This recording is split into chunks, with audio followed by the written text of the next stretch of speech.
Thank you very much.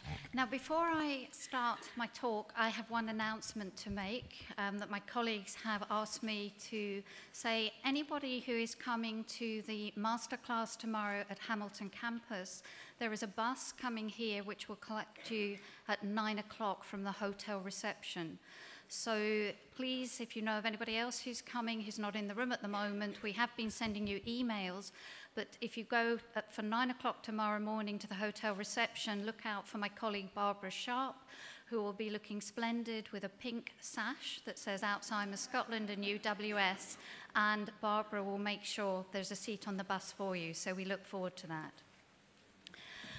So it really is a privilege for me to be here, and thank you very much to the organisers. I was asked to talk about practice innovation and policy development, and I recognise that we're all at very different stages, and we have many shared and many unique challenges. Practice in one region, sometimes practice in one unit is different. Policy, we're at different stages. I just want to tell you a story about a lady who was a resident, 85-year-old lady in a nursing home. She'd been there 3 months, and a student nurse told me a very distressing tale about how this lady, who the staff had said had settled in nicely, a lady with dementia, mixed dementia, she was pacing, she was wandering, she was not eating, she was moaning, and the student nurse said it was terrible. I didn't know what to do. I was asked to special this lady. I couldn't comfort her. I followed up with that student a week later, and I asked, what's happening? Has there been any progress? No, she says. A doctor's been to see the lady. They gave her an enema. She is still moaning. She is crying. She is not sleeping. But I said, surely this can't keep going on. Has anything made a difference? And she said, yes. I've noticed that when a particular healthcare assistant is on duty, this lady seems much more relaxed. Why? The student hadn't asked that member of staff why, but when she did, she reached in her pocket and she pulled out a tube of sensitive toothpaste. And she said, the trick is, I rubbed this on the lady's gums. This lady has toothache. She had been treated for all sorts of things, and a little bit of common sense and a little bit of observation had signalled that many people were missing some very obvious cues. Yes, said her husband, she's always used sensitive toothpaste. Was that practice innovation? Was that about policy? I don't know. It certainly showed me there was a failure in the practice leadership in that nursing home. It also told me that there was a system failure because she had not seen, and she had a right to, assessment by a community dentist.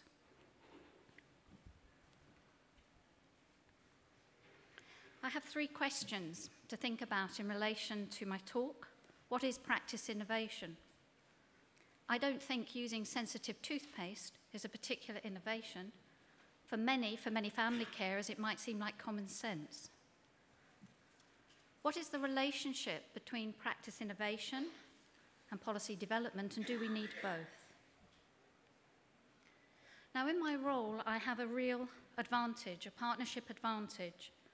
I work with Alzheimer Scotland in partnership with the university.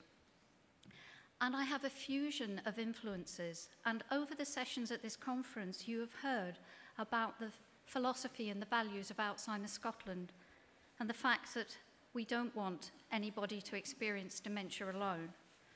And at the university, our watchwords for our corporate strategy are dreaming, believing, achieving. We are dreaming of a better world. Now, I'm going to share a dream, my dream. Now, the good thing about dreams is they're very personal. So you can't tell me whether my dream is right or wrong because it is my dream, just like your memories. Dreams are sometimes incomplete. Sometimes people talk about dreams as a vision. We've heard a lot about visions for better dementia care. What I do know is that if you have a vision without a plan, it can turn into a nightmare.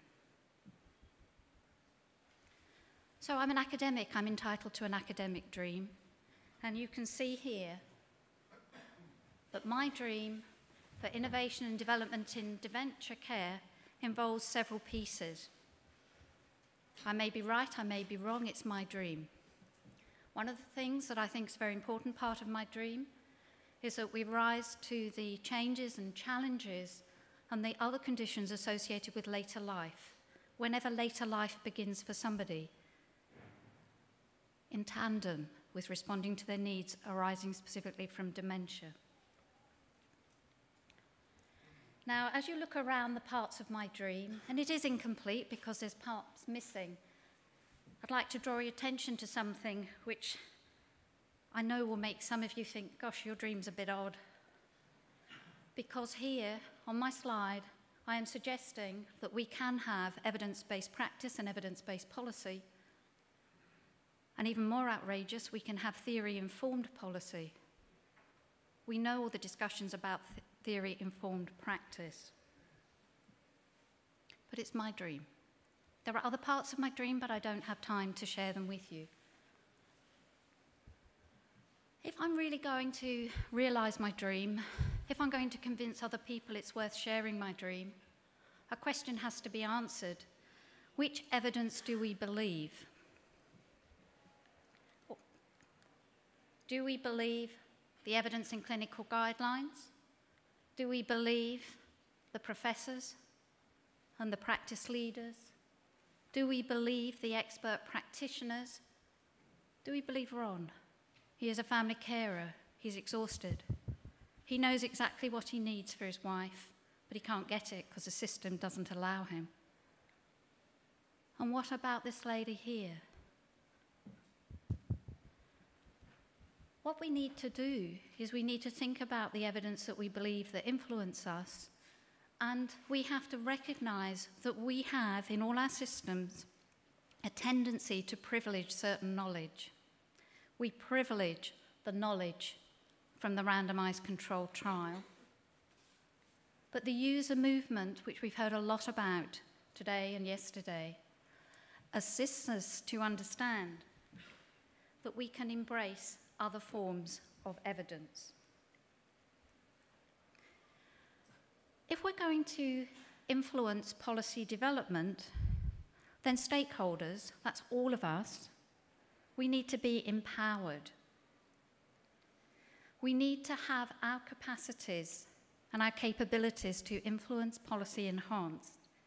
And we must pay attention to a few things. We must pay attention to how we engage with the agenda setting process.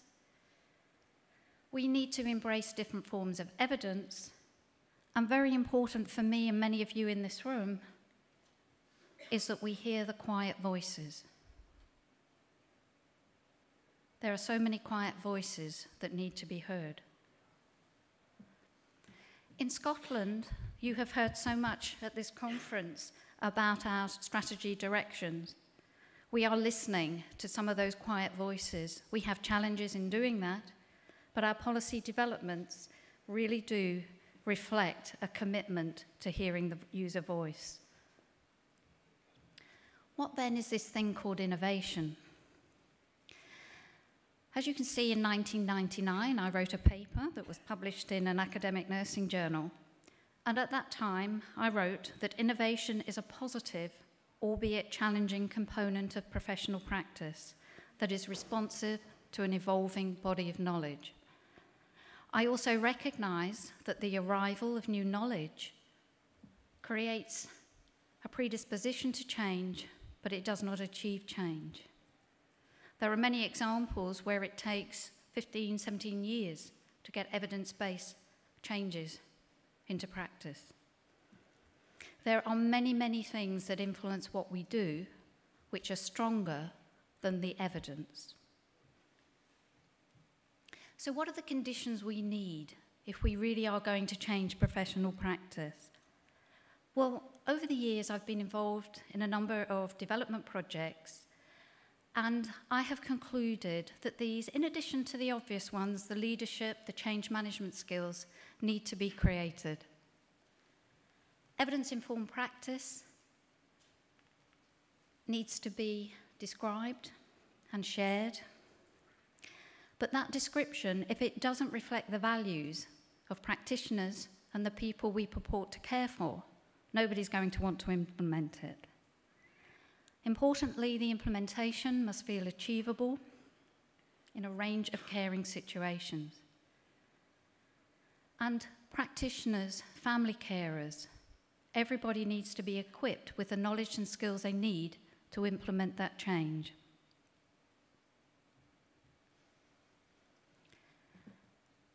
Change is only as good as we can sustain it. There is much literature, I'm not going to read the whole slide out, there is much literature that we can look at to guide what we do when we think about changing practice. But it has to be sustainable. It's no good if it works 1 week and 2 weeks later we've gone back to where we were. Many years ago, I was privileged to do an action research project, and I was charged by the then Chief Nursing Officer for Scotland to work out a way to achieve evidence-informed practice by nurses across Scotland for older people. So I went to the library like a good academic does, and I read in the books, and I got very confused because I really didn't know which way to go, because the evidence of all these much espoused change and improvement methods was weak. I didn't know which one was stronger. I asked the managers, providers, and I said, what do you do? And they said, I don't know, but do it quick. I asked people who were involved in practice development movement, and they said, do it slow, you have to empower. I asked the practitioners, and they said, for goodness sake, don't give us another course to go on. And I asked older people, and they said, we don't care what you do, but do it with us. And I think that's a message I've heard time and time again at this conference. So when we are changing, when we are responding to the evidence, we need to make sure that we do so in a way that is sustainable to make it worthwhile, that investment. So believing that we can close the gaps between evidence theory, practice, research and policy has to be part of the realisation of our dream.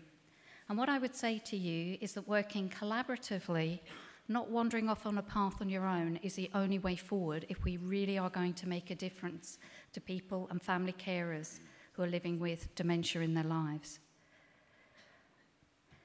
We have just been funded, a consortium, a partnership, 7 countries, for a project called Dementia Polly Air. This is about walking together to respond to the evidence.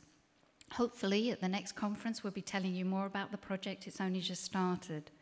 But this is in response to equipping the dementia workforce across Europe with the knowledge, skills and the confidence to champion changes to achieve evidence-informed care for people at this very complex stage.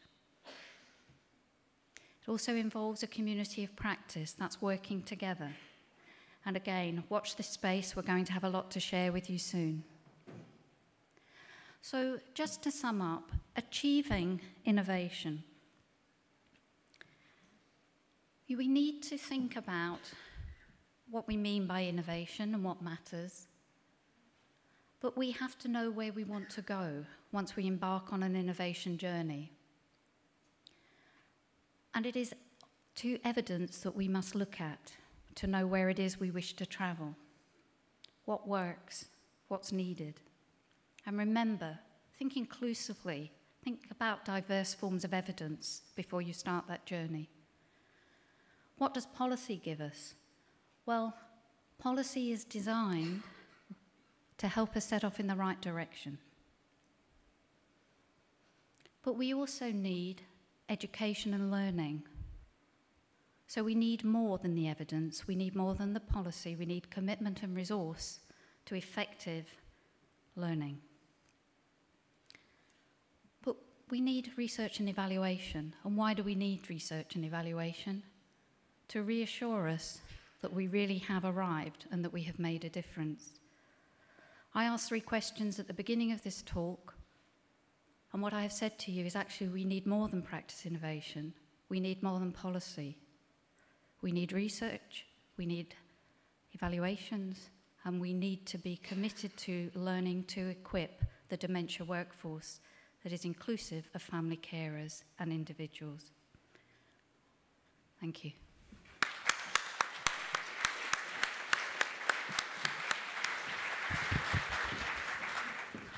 Debbie, thank you very much. We have time for one or two quick questions if you'd like to ask, and I'm looking for questions. So, yeah, right, okay. Just at the front there.